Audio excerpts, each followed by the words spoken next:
तो जब ये बातें हमारी हो चुकी तय हो चुकी तो नोटिस जारी करने की क्या नौबत आ गई हमारी समझ में नहीं रखना। लेकिन हमारे दुर्भाग्यपूर्ण की बात ये भी है कि हमें श्रद्धा मतलब अगर हम आज जलाभिषेक करने जाते हैं उसके लिए हमें संख्या बतानी पड़ रही है कि लिमिटेड वहाँ लोग जाए। मतलब ऐसा क्या है वहाँ जो लिमिटेड लोग जाए? क्यों अगर प्रशासन इस बात से डरता है किसी प्रकार की उद्दंडता हो सकती है तो इसको हम तो अब की बार तो मुख्यमंत्री जी ने भी यात्रा में आने की हाँ की है और उसके बाद अगर श्रद्धालुओं को नोटिस थमाए जाते हैं इससे हिंदू समाज आहत है। विश्व हिंदू परिषद, आरएसएस, बजरंग दल और ऐसे तमाम हिंदूवादी संगठनों ने ब्रजमंडल यात्रा की घोषणा की है।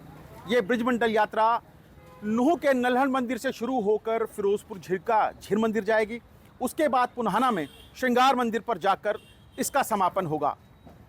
पहले जिला प्रशासन ने इसको लेकर नूह जिला प्रशासन ने अनुमति जारी की थी कि यात्रा की जाएगी, पूर्ण तरह सुरक्षा प्रदान की जाएगी। और अब कल बैठक हुई तमाम हिंदूवादी संगठनों के साथ, जिला प्रशासन की, गुरुग्राम जिला प्रशासन की, और अनुमति जारी की गई है। लेकिन इस अनुमति के बाद इन्हें नोटिस भी जारी किए गए हैं। यानी विश्व हिंदू परिषद से जुड़े तमाम पदाधिकारियों को, बजरंग दल के पदाधिकारियों को और आरएसएस के पदाधिकारियों को नोटिस जारी किए गए हैं। और नोटिस में काफ़ी सारी हिदायतें हैं और इन हिदायतों को लेकर अब इन लोगों में, खासतौर पर विश्व हिंदू परिषद और तमाम हिंदूवादी संगठनों में खासा गुस्सा है, रोष है। और जिला प्रशासन को इन्होंने भी अब ये कहा है कि अगर हमें आज़ादी नहीं मिली, जलाभिषेक की आज़ादी नहीं मिली, तो हम अपनी गिरफ्तारी देने को तैयार हैं। इस मुद्दे पर मेरे साथ बातचीत करने के लिए विश्व हिंदू परिषद के जिला अध्यक्ष अजीत यादव हैं। इनसे जानने की कोशिश करेंगे कि सर, कल तक तो सब कुछ ठीक था, आज ऐसा क्या हुआ कि आपको गिरफ्तारी देने तक की, संयुक्त तौर पर गिरफ्तारी देंगे, ऐसे बयान जारी करने पड़े? आज दोपहर तक सब कुछ ठीक ठाक था, लेकिन जैसे ही आज दोनों को नोटिस जारी हुए तो मतलब उसमें हिदायतें दी गई कि भाई आपने यात्रा में क्या क्या करना है। जबकि हमारी कल बैठकर डीसीपी साहब तमाम प्रशासनिक अधिकारियों से बैठकर बात हो गई थी कि हमने किसी प्रकार की मतलब उन्होंने हिदायतें दी और क्या हमने एहतियात बरतना है, किस प्रकार से हमें यात्रा करनी है। हमने उन सब बातों को उनके सामने रखा भी और बताया भी। लेकिन आज उन्होंने नोटिस जारी क्यों किया ये हमारी समझ से परे है। नोटिस में है क्या कुछ, अगर कुछ मोटा मोटी आप बताना चाहें तो? नोटिस में ये है कि भाई तेजदार हथियार लेकर नहीं जाने, किसी प्रकार के अपने नारे लगाने, कोई बाइट नहीं देनी, इस प्रकार की भड़काऊ बयानबाजी नहीं करना। जब जो भी 6-7 कंडीशन उसके अंदर है, डीजे को लेकर भी पाबंदी, डीजे को लेकर भी है कि डीजे उस पर नहीं होंगे या वॉल्यूम उसकी कम होगी।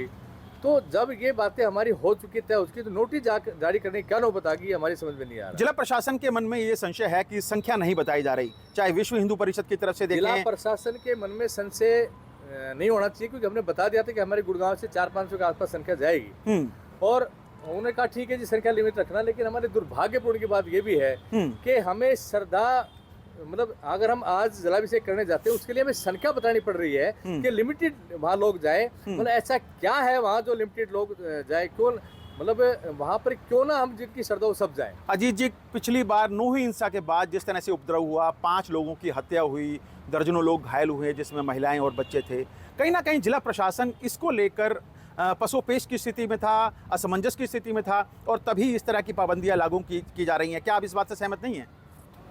देखिए, अगर प्रशासन इस बात से डरता है किसी प्रकार की उद्दंडता हो सकती है तो इसको हम शायद प्रशासनिक फेलियर कहेंगे।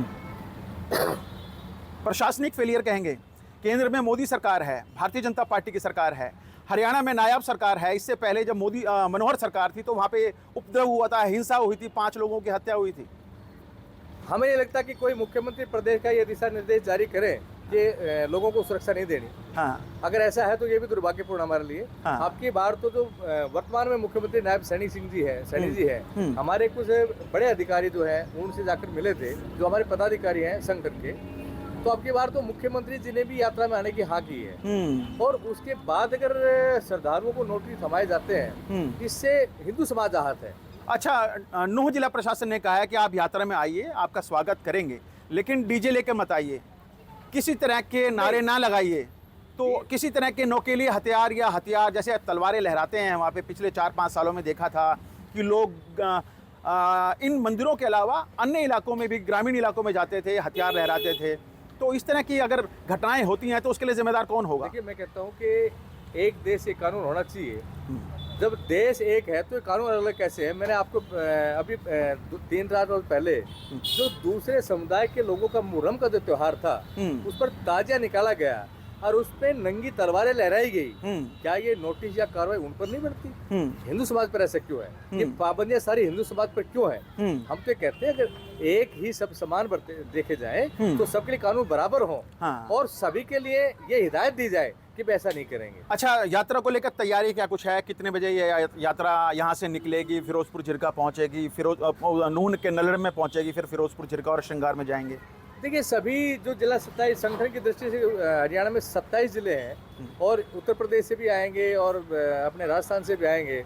तो पर्टिकुलरली गुरुग्राम की अगर मैं बताऊं आपको तो गुरुग्राम से यहाँ 8 बजे 8:15 बजे हम श्री कृष्ण मंदिर सेक्टर 10 में, जहाँ पे गंगाजल हरिद्वार से गंगाजल लाया हुआ रखा हुआ है। कितना गंगाजल लेके आए थे अब की बार की? पूरे हरियाणा में बंटवा दिया आपने? ऐसा है जी, हमारे संगठन के लोग पूरे जिले के लिए गंगाजल लेके आए थे और सभी जिले में गंगाजल है और मंदिर में गंगाजल रखा हुआ है सभी जिले के अंदर और उसकी रोज पूजा भी होती है और उसी जल को लेके जलाभिषेक करने के लिए गुरुग्राम से सेक्टर 10 में जो किसी कृष्ण मंदिर है वहाँ से 8 सवा 8 बजे 31 लॉन्ग शुरू हो जाएंगे। संख्या पर पाबंदी है अजीत भाई, संख्या पर पाबंदी है कि ज्यादा संख्या नहीं ले जा सकते। आप कह रहे हैं कि पूरे हरियाणा से लोग आएंगे, कितने लोग आ सकते हैं पूरे हरियाणा से? हजारों में लोग आएंगे और मैंने आपको पहले बताया नीरज जी कि किसी श्रद्धालु को हम रोक सकते हैं क्या? अभी आपने नहीं जाना, ऐसा हो सकता है क्या? अपने साधन को लेकर जाएगा, अपनी श्रद्धा से जाएगा, हम तो किसी को प्रेस नहीं कर रहे आप जाओ। अच्छा, श्रद्धा से जाएगा। अच्छा, तमाम जिलों से कुछ संख्या आपके पास आई है कि तमाम 22 जिलों से कितने संख्या में लोग श्रद्धालु पहुंचने वाले हैं जलाभिषेक करने के लिए? गुरुग्राम जिले की बता सकता हूँ, बाकी तमाम जिले के जिलाध्यक्ष हैं वो बताएंगे कि वहाँ से कितनी संख्या आएगी। बाकी हम ये कह सकते हैं हजारों संख्या में लोग वहाँ पहुँचेंगे।